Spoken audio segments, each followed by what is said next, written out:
What a That's weirdo. that's weird. And we actually had some pretty good salespeople too. I mean, we had the nightmare people, but I remember our salespeople because I obviously had to work with them when it came to commercial stuff. But I don't know if they were easy to work with on the promotion side. I don't know if they were. I know that was it George? Is it George Ferguson? Oh, he was funny. Oh, he Oh, he was. was a Yeah. crack up. But he also drove me bananas. The late in the day. Hey, I got this one Oh, commercial. I just yeah. need to. Oh God, he was just. But he was so funny and all. He did everything. In fact, I ended up getting a client. At the time, we were really hooked in with Pizza Hut, and Yep. Yep.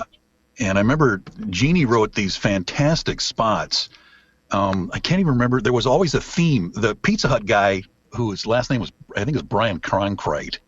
Cronkite Right. was the Yep. guy's name. Yeah. Yeah. And he would just let us do whatever. And so these spots, I remember we had an ongoing saga with Bigfoot. And we Oh, had yeah. right, we had all these Bigfoot commercials because there was a Bigfoot pizza and all of that. Wow. And it just went on and on and on. But I remember one day Ferguson came in because it was his client, and he dropped this 60-second spot on me. And I don't know if he had actually gone to you first, Jeannie, to get it written late in the day. I don't know, or if he was sitting on the script and waiting for a client approval or whatever. But right at the end of the day, and I had just had it, so I remember I went into the studio, and it was some sort of kids event that they were doing, and on the first read, I just went nuts, and I started talking about, you can get these coloring books and you can jam them up little Joey's hoo-ha and all this other. I mean, it just went off, and I nailed it. I got it done in 60 seconds, and I was like, you know what? Let's just save that. That's going to be funny to listen to later on. And then I did the commercial, and I remember I think it was the next day, or I think it started running. So I gave George the cassette. I said, like, hey, I want you to hear this. This is my first take on it. And he's listening to it, and of course his eyes they just bulge out, and then he starts laughing. He goes like, dude, we got to play this for the guys at Pizza Hut. And I go like, no, there's no way you're going to play that for him. So right there on the spot, he calls up Brian. Brian happens to be in some sort of a meeting with a bunch of other people. I don't know how many people are in this room, but it had to be more than 10. And George goes, hey, we got your spot for you, man. Here you go. And he starts playing it. And it plays, and when it gets done, there's like dead silence. And I'm thinking like, gosh, we just lost the account. We're gonna get sued. It's gonna be, and all of a sudden the whole room just erupts in this laughter and all of that. I ended up getting a deal with him doing their on hold messaging in their 43 stores, because he was like, hey, you can do that. Could you also do this? And I'm like, oh yeah, we can do that. So there was all these neat things that happened, kind of on the side and behind the scenes with some of the salespeople and all of that. And I would guess that it was probably, from a sales standpoint, probably a pretty good gig. If you could hook up with these contests and because the contesting was just phenomenal. The hands on the boat thing, the helicopter thing. I mean, we were always the cream pie in the face, whatever we were doing with that thing. And then the promotional aspect of it, promoting it and just kind of doing whatever you wanted to. And then pulling off the promotion then was always, I was always so impressed with the stuff. It would just, even if it went wrong, like you said, that whole thing throwing the bag of footballs out, even that turned out, that's just funnier than hell. And then, you spread it out and make do with it. And the bovine bingo thing, I remember that was a huge deal. I think Joe, weren't you out there during that whole, I think it was, you're just standing around waiting for a cow to go, right? Is that? Yeah.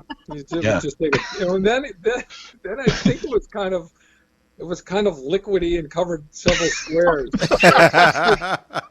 There was that aspect of it. I think the cow was a little under the weather. Yeah. Speaking of, remember when you guys dressed as babies at the bar in Oh, diapers? yeah. Yeah, Babies? in diapers at the bar. And I don't. think, yeah, the promotion was the fastest diaper changer would win the Yeah, I contest. can't wasn't what bar that was. That wasn't on Broadway, was it? It could have been, and then we had Could have been. younger pictures. I did a board with younger pictures of all the DJs. I don't know if you guys remember that one. Oh man, no. I think that was the diaper one. That was a diaper promotion. Well, Jojo, that wasn't your only diaper appearance too, because I remember at the Hilton one time at a Halloween party or something, you had to MC it or something, and you were dressed as a baby in a diaper or something like that too. Oh, maybe that was it. That might have Probably. been. I do remember being in a diaper for some weird reason, and it was Yeah, it was. probably both. But we were talking about failed promotions, and I don't know, Jeannie, were you involved in the one where people were standing in a pool to win a pool? Was that the hot Was that- tub in like No. the middle of the winter when it was freezing cold? Yeah, it was like an above ground pool. It wasn't And the we were hot having tub? people. No, it wasn't a hot tub. It was an above ground pool. It was indoors. But we forgot to realize that when people are in water, they lose body temperature fast. and the first day I was there until the afternoon, and I'm like, oh my God, these people are turning blue. So Oh I think no, I don't remember that one. you would have. If you were still there, you would have. It was Jim Richards was involved because I think he's the one who finally pulled the plug on it. And we just said, hey, somebody was starting to get hypothermic, and we're like, nope, this is ending right now. It makes you wonder how many people we actually severely injured, because wasn't there something with a block of ice that you had to you had to keep your hand or something, or sit on a block of ice or something like that. No, I think they had to put like fudgicles under their armpit. Whoever melted them first. That's even better. And I think that guy used to still call me. I think he had frostbite until he was like in his 50s. Like he was like, remember me? Oh God, the stuff we could get people to do though for a T-shirt was just mind-boggling too. Crazy. Oh, jeez, they would do all kinds of just crazy, nutty crap. And I always had a philosophy that the nuttier people were around us, the better the ratings were, because it just seemed like that I think I had mentioned that guy who plugged himself into the outside of the building and called himself the Christmas tree guy. I remember I remember the ratings that ratings period was just like off the charts. I remember some of the ratings that we had. When I first got there, the 25 plus numbers and some of the morning show numbers that you had, Jojo, were just like, what? I didn't get to see the numbers a lot. You probably saw them more than I did. But I think when I got there, Sonny had a 25 share, 12 plus. It was just ridiculous. And then, of course, we started, what I loved about being there at first was that you asked 10 people what kind of a radio station we were, and you got 10 different answers. And then for some reason, I think it had more to do with the advertisers, because they thought we were a kid station and nobody was listening to it older than, 8 years old. So then we started programming to the advertisers. And I remember they wanted women 18 to 34. And if I recall correctly, didn't you not have a 40 share at like 18 to 34, one book? It was just off the charts. And the advertisers still didn't believe it. And it went down fast. I mean, we had like this period where it was like we were invincible, but then people got wise to us and started programming against us. Yes. But oh man, you made me think of something. When I first started there, the consultant was this guy named E. Elvin Davis, and his whole thing was you had to test the music. And he had people who would come in on Monday nights, and they would call out and play hooks of music down the line. Yep. And we would go, it didn't matter what the song was, as long as it tested well, we could play it. And I can remember one time I went from Stairway to Heaven into Parents Just Don't Understand by DJ Gladly Jeff. Yeah. I'm thinking, I remember making that transition going, we're the only station in the country that's doing this. I know that for a fact. Yeah, it was. I remember when I first got there, I came over from VIC in Lansing, and I thought that station was awesome. But Sonny had this, I don't know. I don't know if it was the time, but the music and the top 40 music at that time. You're right. You could go from Led Zeppelin into that kind of stuff, and it just felt okay. It just felt right, And I just thought that was cool. That was just cool. I think in a like, we didn't worry about Grand Rapids, so I think in a town like Muskegon, we could get away with it because people just knew it was a good radio station. They didn't know what it was. Right. And I think you remember this, Ranger, when they started defining us, that's when our ratings went down. Yes. And they started adding like plays the hits. I'm like, why would you even say that? People just know it's Funny FM. They just know we're weird, and they like it. That's what drove me nuts about once they put a name on it that we were top 40, we went down. And all the different things we went through. We were Plays the Hits. We were Muskegon's Better Music Mix. We were, because I remember I always had to re-image the whole station, when they came in with a new stupid thing they had to identify. But one of my favorites do you remember the balloon that was created that had the logo, that had what was it? I think what happened is that we sent it out, and it was like, it needs to say this on the balloon, and the whatever was on the balloon was wrong. And so the person who called in, and I think we all know who she is. Her first name is Jill. She said it needs to say this, and it was like today's hit music instead of Muskegon's Better Music Mix, or something to that form. And the guy who actually made these balloons, that's what he put on the balloon, was that whole phrase I just mentioned, and sent them out. I don't know how many balloons were created, but it was mind-boggling. It was like boxes of balloons, and they showed up, and we opened them up, and I remember that Jill, I don't think she had seen them yet, and we're out in the lobby blowing these balloons up and just laughing and laughing and laughing, and I think she came out and tried to confiscate all of them that she could, and but we still ended up, in fact, I've got a photograph of one that keeps floating around. It keeps popping up every now and then of that. So yeah, those are the good times. All of that, just amazing. And then, do you remember the engineer who, I think, did he not get pulled over for DUI while he was in one of the station vehicles, and he called in and talked with Rich Bush? Right. On Rock 101, and that was his first phone call was to Rich. And of course, Rich just put him on the air, and I don't know how we ever got the vehicle back or what happened, but we had some interesting engineers too. That was kind of fun.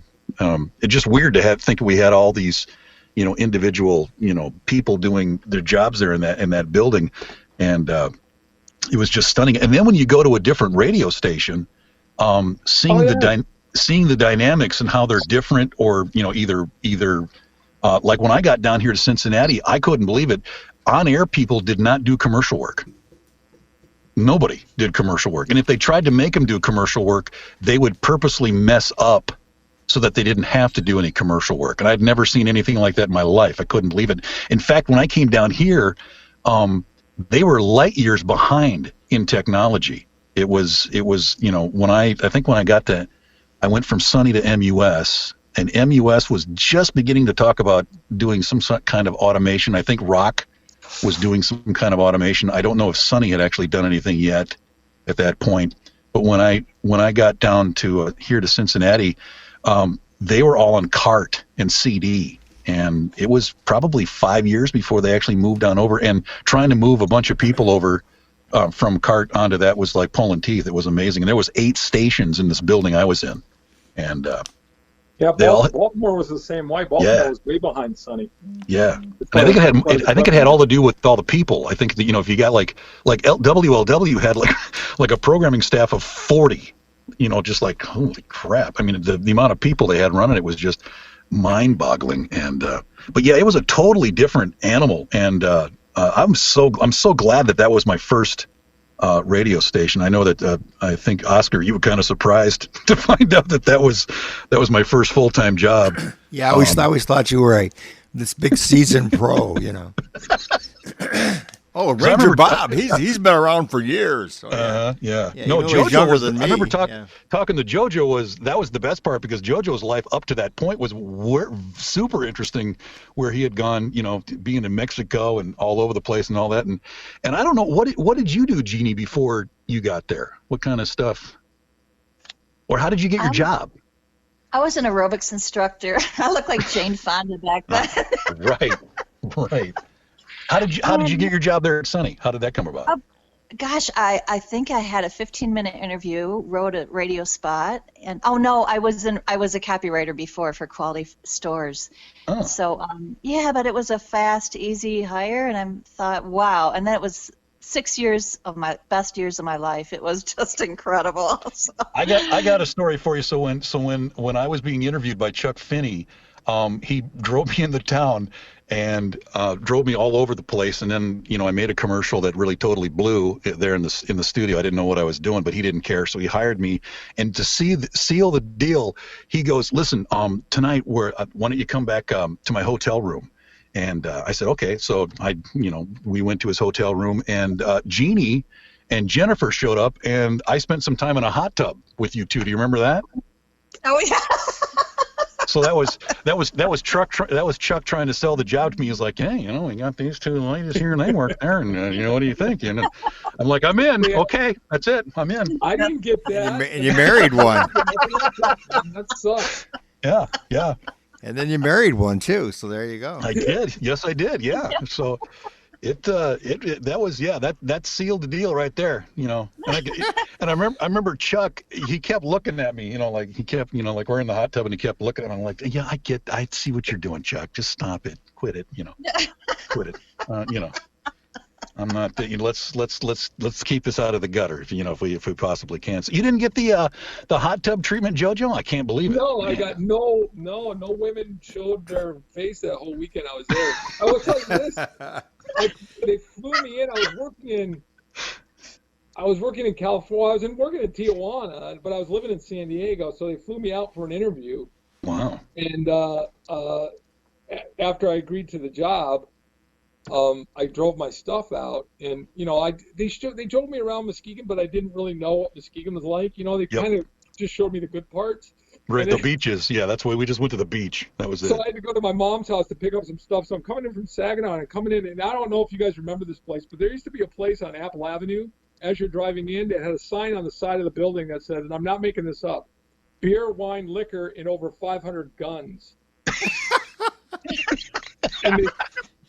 And they sold gasoline there too. And I'm like, wow. What the fuck is this? They could have called that place Crime Sprees Are Us. And I'm like, what did I get myself into? This is weird. Oh, man. On Apple Avenue? I don't remember that. No, Apple Avenue. I was way out on Apple, almost to Wolf Lake, I think. Oh, okay. Out there I can understand. Okay. Out in I think that's still there. Yeah, okay, yeah. And I don't know where it went, but it was there for a while. Yeah. But yeah, well, I came back. That's the interesting thing, because I was in the San Diego market. I was working at Tijuana Radio, but I knew I wasn't getting what I needed. And when I interviewed for that job, you could tell Chuck had this bent about him that he would let you do what you wanted, and I really needed that in my career. I think my career would have gone into shitter if I hadn't gone there. And that's what I was wondering. I couldn't imagine how you go from San Diego / Tijuana to Muskegon. So it was kind of Chuck doing his thing, huh? Yeah. So it was two things it was taking that job, and then while driving back, listening to the Loop in Chicago on my way up there and going, oh, you can do this on the radio. Mm-hmm. Okay. You can just be and this is the biggest lesson. You can just be yourself and have fun. Yeah.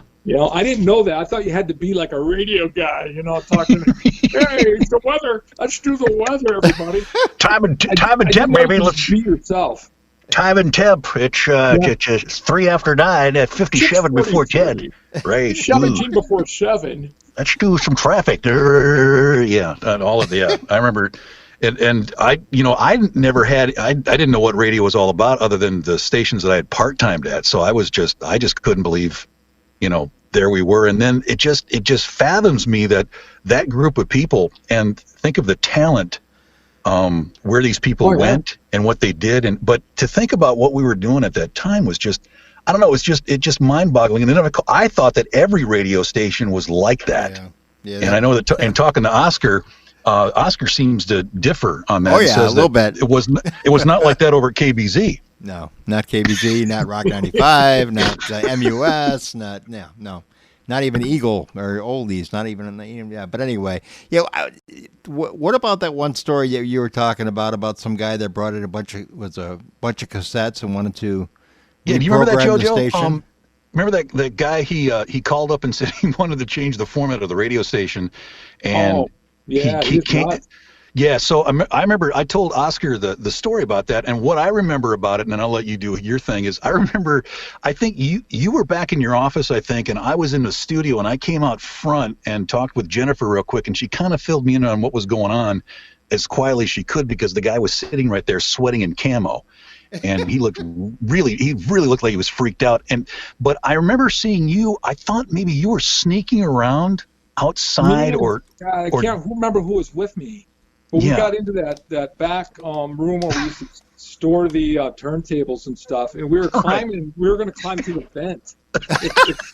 We were going to climb through the vent and drop down like Navy SEALs in this room. Like, we honestly thought we were going to do that, and it's like, there's no fucking way. We got up there, like, no, this isn't going to work. But Haas by that time had kind of talked the guy. I don't know how he did it. Oh, you remember? I remember how this is what he did. He said, he got the guy, he said, listen, I understand you want to change the format. And the guy's like, yeah. I've got cassettes out in the car and we're ready to go. And Haas is like, this is great. Why don't we go in the conference room and talk about this first before, we do anything. And when Haas got him in the room there, the guy's like, well, we don't need to talk about this. We just need to go. And Haas like, no, you know what? The first thing we need to do before we do anything is we need to design a bumper sticker. Because you can't do radio without a bumper sticker. And the guy fell for it. He's like, oh, yeah, good idea. So they started designing a bumper sticker, and then that's when the police showed up. And do you remember what he had in his car? It's like a crossbow, didn't he? He had a crossbow. I think he had a couple of guns, and he did. He had three big, gigantic garbage bags full of cassettes, just full of cassettes. It would have been such a better story, though, if Jojo would have been jumping out of the rafters, though, I think. That would have. Well, I remember seeing him sneaking around, and I couldn't figure out what he was doing. I just remember, what the hell is he doing? I can't remember who was with me, whether it was Gene. I might have been Gene Gregory, but I can't remember. Oh, yeah, sounds like something Gene would do. Yeah. How did you find out that dude was there? How did the word get back to you? Well, Jennifer, because when you could just feel the tension. You could feel tension in the building. You know what I mean? Yep. You could tell everybody in that front area was tense about something. And didn't somebody tip us off too that he was coming? Yeah, a phone call came in from a friend of his, and they had said, listen, he's on the way, he's off of his medication, and we just wanted to let you know. And so she actually ran to the door to lock it. And just as she was getting to she got to the inner door, and he was already in that little lobby area between the inner door and the outer door. And so it was too late. So she just turned around and came back. And then by that time he was there, and he said he told her what he wanted to do. And she just asked him to sit down. And when Ron was my producer, we had a guy we had a couple crazy people who would call the show regularly. And there was one guy who showed up one day, and he was a big dude. He was like just big. And that's got to be big if it's between you and Ranger Bob. You're about what, 6'3", 6'4"? Yeah, and Ron was no small guy either. Ron was about 6'2". Yeah. So this guy comes in, and Ron immediately comes into the studio, and he's got a look of disappointment on his face. And he goes, "Man, I shouldn't have opened the door for this dude." And I said, "What's the matter?" And he goes, "Well, he's telling me that he's involved in the television show The Wise Guy, and that he's on that show, and he's got a message for us." And I'm like, oh, fuck. Here we go. So he went out there, and I talked to him, and he's like, yeah, was it The Wise Guy or some TV show that was, I can't remember what it was called, but he said he was on it. And I'm like, okay. And he says, yeah, I just had to let you know. And he gave me some message that was just incoherent. I didn't. And I'm like, okay. So as I'm talking to him, I've kind of got my hand on his shoulder, and I'm kind of leading him out the door. And the minute I got him out the door, he just shut the door behind him. And he looked mad, but I was like, all right, now you can't do anything because I'll call him. But that was weird. Yeah, and that whole station setup too was kind of bizarre because the nut job could walk in and there you were, right, just on the other side of the glass. They could come to that side window and just shoot you if they wanted to. Yeah, you're right. They could see right in, and oh man. But there was a dude who used to call me. His name was Andy, and he was from Grand Rapids, and he was convinced that there was nothing outside of West Michigan. That anything you saw on TV like that said California was actually somewhere in West Michigan. Oh, And he man. actually had me believe in it. I said, no, I lived in California. I've flown here, and he's like, no, they just flew in circles. And I'm like, okay, maybe they did. That does seem reasonable. Yeah. It does. Yeah. Yeah. You know.